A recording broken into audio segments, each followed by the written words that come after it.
ለእውነት ብቻ ቁም። እውነት እግዚአብሔር ነው። ለእውነት ብቻ መቆም። ለእውነት ስትቆሙ ዋጋ ሊያስከፍላችሁ ይችላል። ነገር ግን ለእውነት ስትቆሙ ለደረሰው መከራ ሁሉ መከራን ስትቀበሉ ደስተኛ መሆን አለባችሁ። እውነት ትልቅ ዋጋ አለው። ያ ዋጋ ለትውልድ ሁሉ የሚተርፍ ነው።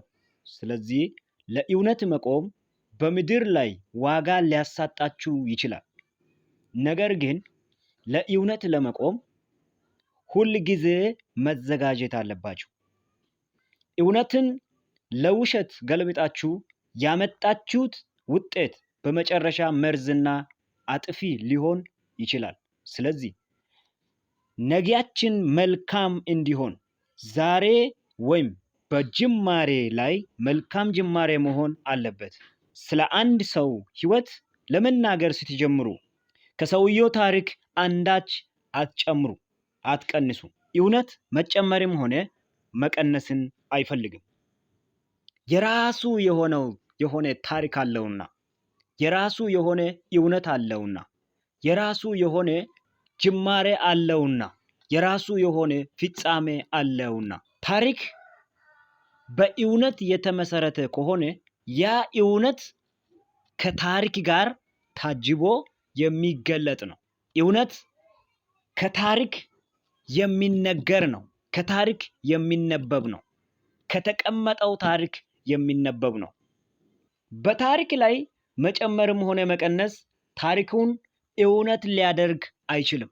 እግዚአብሔር የእውነት አምላክ ነው። ውሸትን ይጠላል። ውሸተኞች በዋሹበት ውሸት ራሳቸውን ይኮንናሉ። ራሳቸውን ይኮንናሉ። ነገያቸውን ይኮንናሉ። ስራቸውን ይኮንናሉ። በዋሹት ውሸት በአንደበታቸው እነሱ የዋሹት ውሸት የነሱ የሆነውን ነገር ሁሉ ይኮንናል።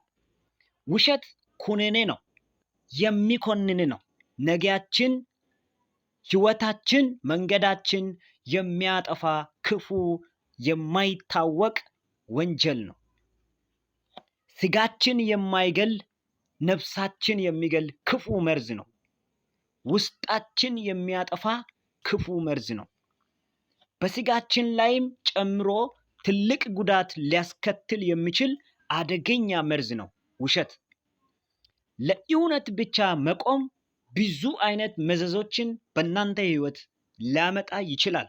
ነገር ግን ለእውነት መቆም የሚያስከፍለውን ዋጋ ሁሉ በመክፈል ከእውነት ጋር ወደፊት የሚሄዱ ሰዎች ጅማሬያቸው ላይ የነበረውን የእውነትን በመግለጣቸው ምክንያት የደረሰውን መከራ በ2 እጥፍ በ3 እጥፍ የሚክስ መልካም ነገር ያገኛሉ፣ ይሰራላቸዋል።